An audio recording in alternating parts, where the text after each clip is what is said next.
শুরুতেই আমাদের শহরেরই এই কলকাতা শহরের এক স্কুলে সকালে এক অঘটন ঘটে গেল, সে খবরে নজর রাখতে হবে। নবনালন্দা স্কুল শুরু হয়নি তখনও পর্যন্ত, নিচে ছাত্ররা রয়েছে স্কুলের সামনে। সেই সময় ঘটে গেল অঘটন। না, উপর থেকে এক জানলার কাঁচ ভেঙে পড়লো এবং নিচে ক্লাস 9-এর 2 ছাত্র তারা আহত, তাদের মধ্যে একজন হাসপাতালে ভর্তি। এবং তারপর বিক্ষোভ শুরু করলেন অভিভাবকরা।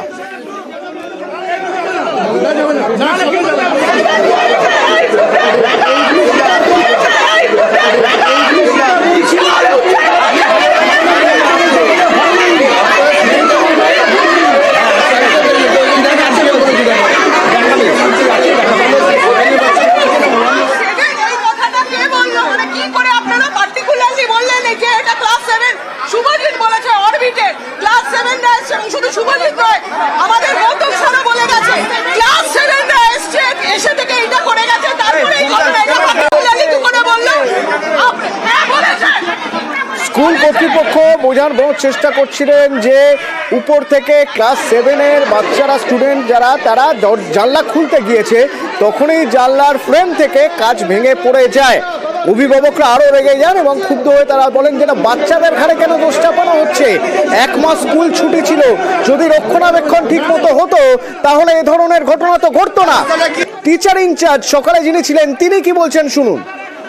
করবে ম্যাডাম, ব্যবস্থাটা কি করবে দেখান কখন দেখবো? আমরা যখন 5 তলায় গিয়েছিলাম, ছেলেমেয়েরা নিজেরাই বলেছে যে আমরা জানলাটা খুলতে জোর দিয়ে খুলতে গিয়েছিলাম, জানলাটা খুলছিল না, খুলতে গেছে তখনই কাঁচটা ভেঙে পড়েছে। হ্যাঁ, তো হতেই পারে সেটা বাচ্চাদের ভুল হয়ে গেছে। কিন্তু অভিভাবকদের দাবি বাচ্চাদের ঘাড়ে দোষ চাপানো হচ্ছে, আসলে রক্ষণাবেক্ষণের অভাবে এ ঘটনা ঘটেছে। এরকম ভেঙে পড়ছে, হয়তো কালকেও আমার বাচ্চা আজকে ক্লাস 7-এ পড়ে, কালকে ওই বাচ্চারও ক্ষতি হতে পারে। তাহলে আমরা বলবো ইমিডিয়েটলি এটা এই দিকটা কোনো ব্যবস্থা করুক। তারপরে স্কুলে বাচ্চারা সিঁড়ি দিয়ে যখন নামছে ওখানে কোনো গার্ড নেই, বাচ্চাগুলো 5 তলায় উঠে যাচ্ছে, ক্লাস 7-এ পড়ে, তারা উঠে যাচ্ছে রীতিমতো সিঁড়ি দিয়ে, তারা উঠে যাচ্ছে, হুড়মুড়িয়ে তখনও পড়তে পারে। তাহলে আমাদের বাচ্চাদেরই যে আমি স্কুলে ঢোকাবো, আমি কি রিস্কে ঢোকাবো বাচ্চাকে? আমাদেরকে কোনোভাবেই ঢুকতে দেয় না গার্জেনদেরকে। আর চলো কথা যে এই প্রথম আমরা গার্জেন মিটিং ছাড়া আমরা কোনদিন ঢুকতে পারি না। স্যার আমাদের সাথে কথা, শুধু আমাদের যে ইনচার্জ আছেন তার সাথে কথা বা ক্লাস টিচারের সাথে কথা, কিন্তু আমাদের কোনো বক্তব্য সেটা স্যারের কাছে অব্দি পৌঁছাতে পারেই না। আজকে একটা বাচ্চার হয়েছে, আজকে যেই বাচ্চাটার হয়েছে তার ভবিষ্যৎটা চিন্তা করুন। তো তার আজকে ওর হয়েছে, কালকে তো আমারও হতে পারে, কালকে তো ওরও হতে পারে। তাহলে আমরা বেকার তো এখানে ইয়ার্কি মারতে তো কেউ দাঁড়ায়নি। এটা অত্যন্ত দুর্ভাগ্যজনক।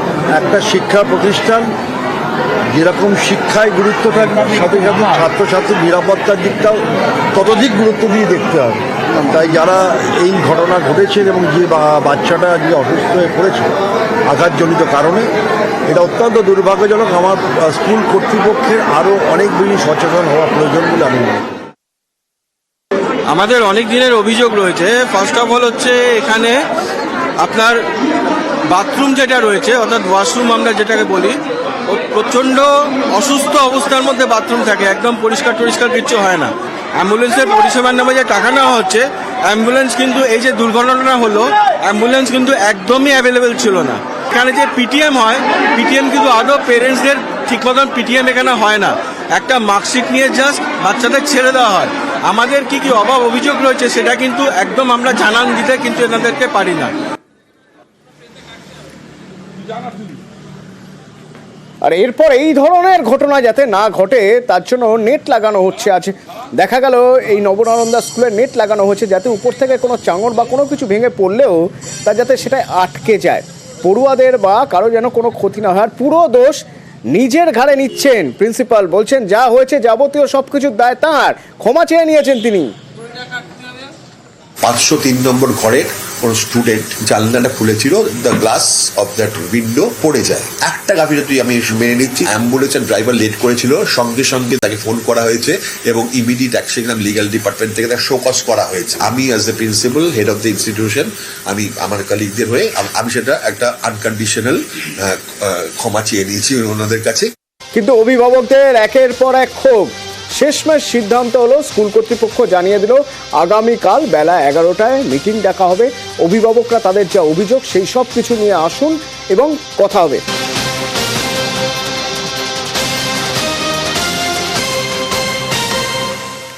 দুরকম অনুপ্রবেশ হয়। এক হলো লুট করার ধান্দা নিয়ে, তারা লুট করে আবার চলে যায় সীমান্তের উপাসে। আরেক ধরনের অনুপ্রবেশ হয় যারা বাংলাদেশ থেকে ভারতে থাকাটা বেশি জরুরি বলে মনে করেন তারা আরও ভালো থাকবেন যদি ভারতে থাকতে পারেন। তো ভারতে থাকতে গেলে তাদের বৈধ পরিচয়পত্র লাগবে আধার। তখনই আসে জাল আধার চক্র।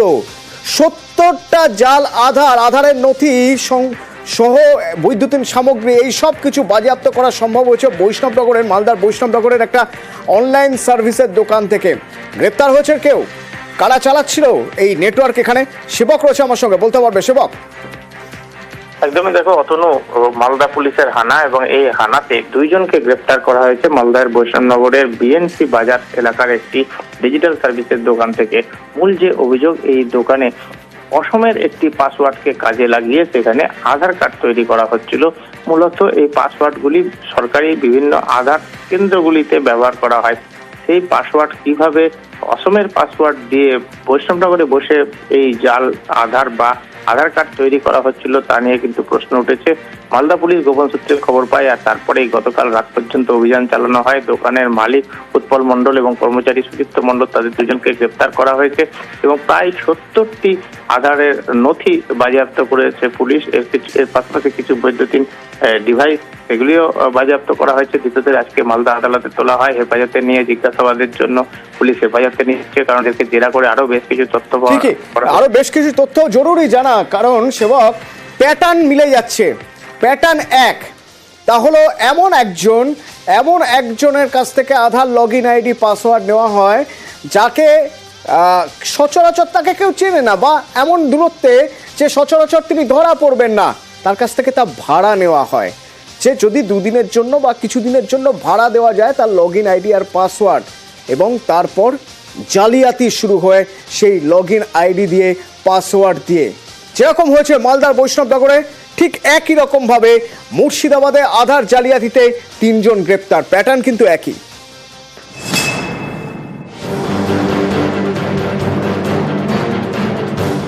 ভুয়ো নথি ব্যবহার করে পাসপোর্ট, এই চক্রের খোঁজে কলকাতা সহ নানা জায়গায় চলছে ধরপাকড়। এরই মধ্যে মুর্শিদাবাদের জাল আধার কার্ড তৈরির জাল। সুতির নূরপুর থেকে গ্রেপ্তার 3। রবিবার সকালে একটি দোকান থেকে ইসমাইল শেখ, আকবর আলী এবং মনোজ মণ্ডল, এই 3 জনকে গ্রেপ্তার করে সুতি থানার পুলিশ। তাদের 6 দিনের পুলিশ হেফাজতে রাখার নির্দেশ দিয়েছে জঙ্গিপুর মহকুমা আদালত। তদন্তকারীদের দাবি, সম্প্রতি নূরপুর এলাকায় একটি দোকান ভাড়া নেয় এই 3 যুবক। জাল আধার কার্ড তৈরির ব্যবসা ফেঁদে বসে।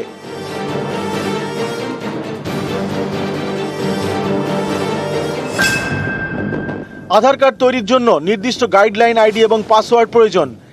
এক ব্যক্তির থেকে মোটা টাকায় এই আইডি এবং পাসওয়ার্ড ভাড়া নেয় 3 জন। সিস্টেমে পাসওয়ার্ড দেওয়ার পর যার আইডি তার ফিঙ্গারপ্রিন্ট প্রয়োজন, তাতেও কারচুপি করা হয়। সিনথেটিক ল্যাটেক্স ব্যবহার করে কৃত্রিম ফিঙ্গারপ্রিন্ট তৈরি করে নেয় অভিযুক্তরা। তদন্তকারীদের দাবি, ধৃত 3 জন যত আধার কার্ড তৈরি করেছে তার সবই জাল। আধার কার্ডের নাম এবং ঠিকানা এক, কিন্তু 12 সংখ্যার নাম্বারটি ভুয়ো। ধৃতদের থেকে উদ্ধার হয়েছে fingerprint scanner, retina scanner, laptop, জাল আধার কার্ড, এনরোলমেন্ট নাম্বার। সম্প্রতি মুর্শিদাবাদেরই হরিহরপাড়ায় দেখা গিয়েছে জঙ্গির নাম ভোটার তালিকায়। বাংলাদেশি জঙ্গি সাব শেখ, রাজশাহীর বাসিন্দা। সম্প্রতি তাকে কেরল থেকে গ্রেপ্তার করে অসম এসটিএফ। এই সাব শেখেরই ভোটার কার্ডের ঠিকানা ছিল হরিহরপাড়া। এবার সামনে আরো চাঞ্চল্যকর তথ্য। তদন্তকারীদের দাবি, সাব শেখের বাবার মৃত্যু হয় বাংলাদেশে, কিন্তু ডেথ সার্টিফিকেট মুর্শিদাবাদের হরিহরপাড়ার। এই জালিয়াতিতে তাকে সাহায্য করে আরেক জঙ্গি মিনারুল। গত মাসে এই মিনারুলকে মুর্শিদাবাদ থেকে গ্রেপ্তার করা হয়। মুর্শিদাবাদ থেকে প্রণব বন্দ্যোপাধ্যায়, নিউজ 18 বাংলা।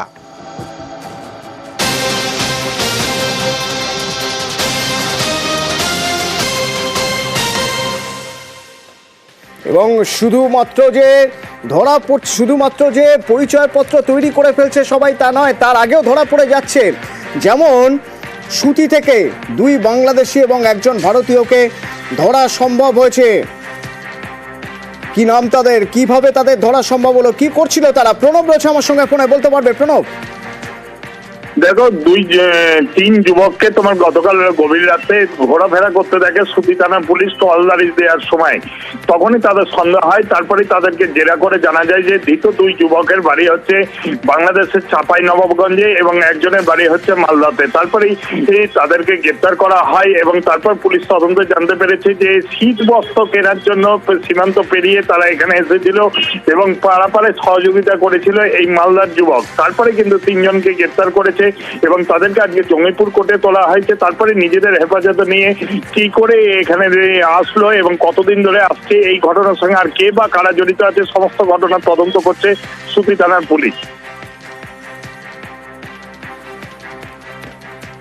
ধন্যবাদ। একই রকম ভাবে আবার গ্রেপ্তার সোনারপুর থেকে গতকাল রাতে 5 জনকে গ্রেপ্তার করা হয়েছে। 5 জন সোনারপুর থেকে গ্রেপ্তার। কিভাবে তাদের গ্রেপ্তার করা সম্ভব হলো, কতদিন তারা এখানে ছিল? অর্পণ রয়েছেন আমার সঙ্গে, বলতে পারবে অর্পণ? পরবর্তীতে অর্পণের সঙ্গে যোগাযোগ করব। পুলিশ সুপার কি বলছেন একবার শুনবো।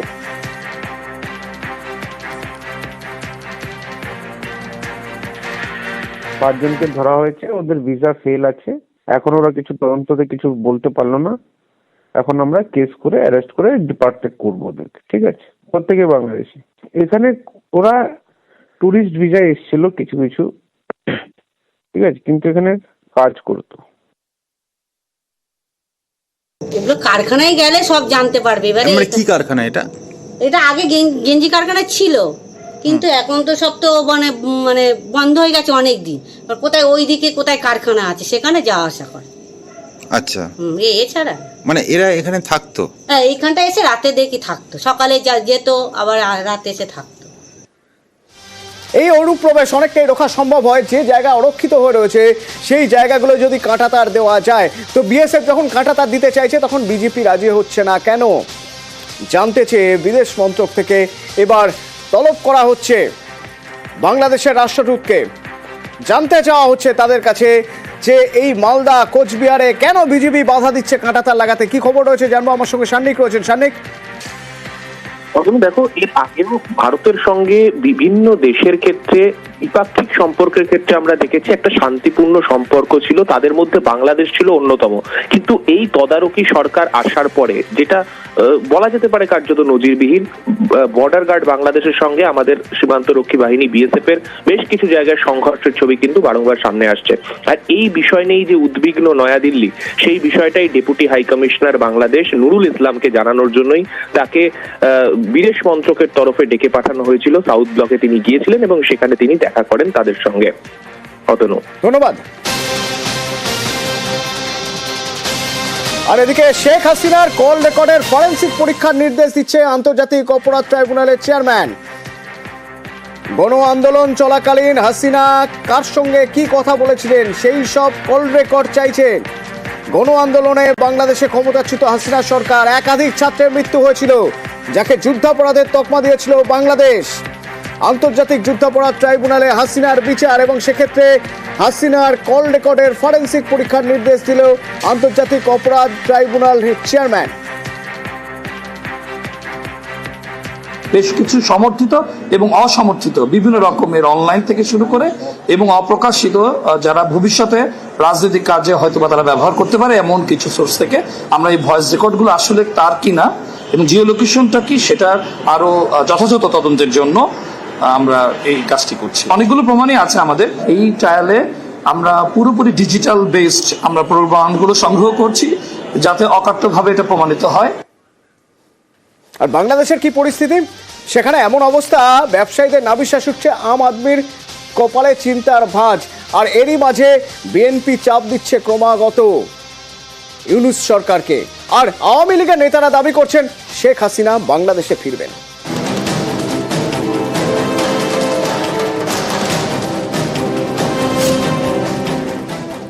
যখন আমরা শুনি গ্যাসের মূল্য বৃদ্ধি করা হবে, ইকোনমিক জোন ছাড়া করা যাবে না, তখন আমরা ধরেই নিছি যে আগামী তো আর ইন্ডাস্ট্রি নতুন করে কোনো অবস্থাতে কিন্তু বাংলাদেশে চিন্তা করারও কোনো কারণ নাই। বাংলাদেশে এখন তদারকি সরকার, যার প্রধান নোবেলজয়ী মোহাম্মদ ইউনূস। তিনি আবার অর্থনীতিবিদ। তার রাজত্বে বিপাকে বাংলাদেশের অর্থনীতি। আকাশ ছোঁয়া মূল্য বৃদ্ধি, শিল্প ধুঁকছে, ব্যবসায় নাভিশ্বাস। যখন আমরা শুনি গ্যাসের মূল্য বৃদ্ধি করা হবে, ইকোনমিক জোন ছাড়া করা যাবে না, তখন আমরা ধরেই নিছি যে আগামী তো আর ইন্ডাস্ট্রি নতুন করে কোনো অবস্থাতে কিন্তু বাংলাদেশে চিন্তা করারও কোনো কারণ নাই। এক্সিট পলিসি এটা আপনি আমাদেরকে করে দেয়, কারণ এই জেলে যাওয়ার থেকে বরং একটা এক্সিট পলিসি করলে অন্তত মান সম্মান নিয়ে যারা ব্যবসা করতে পারতেছে না তারা আমরা ফেরত দিতে পারি। নিত্য প্রয়োজনীয় দ্রব্যমূল্যের ঊর্ধ্বগতি নিয়ন্ত্রণ ও সাধারণ মানুষকে স্বস্তি দিতে অন্তর্বর্তীকালীন সরকার ক্রমান্বয়ে যেন ব্যর্থ হচ্ছে, এটা একটা উদ্বেগের বিষয়। আমরা চাই না যে অন্তর্বর্তীকালীন সরকার ব্যর্থ হোক, কারণ এটা একটি ব্যাপক গণ আন্দোলনের মধ্য দিয়ে তৈরি। কিন্তু জনগণের প্রত্যাশা এবং জনগণের যে ক্ষুধা, এটা যদি নিবৃত্ত করতে না পারেন তাহলে তো আপনার এই ব্যর্থতা আর থেকে রাখতে পারবেন না। ইউনিশ সরকারের উপর অর্থনীতির চাপ, রাজনীতির চাপ, সুর চড়াচ্ছে বিএনপি, কোমর বাঁধছে আওয়ামী লীগ। আগামী 1 মাসের মধ্যেই একটি পরিবর্তন হতে যাচ্ছে এবং এই বিষয়টা নিশ্চিত বঙ্গবন্ধু কন্যা জয়িত্রী শেখ হাসিনা ইনশাআল্লাহ মার্চ মাসের পূর্বে বাংলাদেশে আসবে। বাংলাদেশের রাজনীতির প্রধান দুই দল বিএনপি ও আওয়ামী লীগ। গত অগাস্টে দেশ ছাড়েন আওয়ামী লীগের প্রধান শেখ হাসিনা। তার ভারতে থাকার মেয়াদ বাড়িয়েছে নয়াদিল্লি। আবার চিকিৎসার জন্য লন্ডন গিয়েছেন বিএনপি চেয়ারপারসন খালেদা জিয়া। অর্থাৎ বাংলাদেশ যতই অস্থির হোক, পদ্মাপাড়ের রাজনীতির ময়দান এখন ফাঁকা। সেই ফাঁকা ময়দানে কি গোল করতে চাইছেন ইউনূস? বিএনপি এবং আওয়ামী লীগ অবশ্য বুঝিয়ে দিচ্ছে তারা ময়দান ফাঁকা ছাড়বে না। আমি 1 মাসের মধ্যেই একটি পরিবর্তন হতে যাচ্ছে এবং এই বিষয়টা নিশ্চিত বঙ্গবন্ধু কন্যা জয়িত্রী শেখ হাসিনা ইনশাআল্লাহ মার্চ মাসের পূর্বে বাংলাদেশে আসবে। নিত্য প্রয়োজনীয় দ্রব্যমূল্যের ঊর্ধ্বগতি নিয়ন্ত্রণ ও সাধারণ মানুষকে স্বস্তি দিতে অন্তর্বর্তীকালীন সরকার ক্রমান্বয়ে যেন ব্যর্থ হচ্ছে, এটা একটা উদ্বেগের বিষয়। আমরা চাই না যে অন্তর্বর্তীকালীন সরকার ব্যর্থ হোক, কারণ এটা একটি ব্যাপক গণ আন্দোলনের মধ্য দিয়ে তৈরি। কিন্তু জনগণের প্রত্যাশা এবং জনগণের যে ক্ষুধা, এটা যদি নিবৃত্ত করতে না পারেন তাহলে তো আপনার এই ব্যর্থতা আর থেকে রাখতে পারবেন না। নিউজ 18 বাংলা।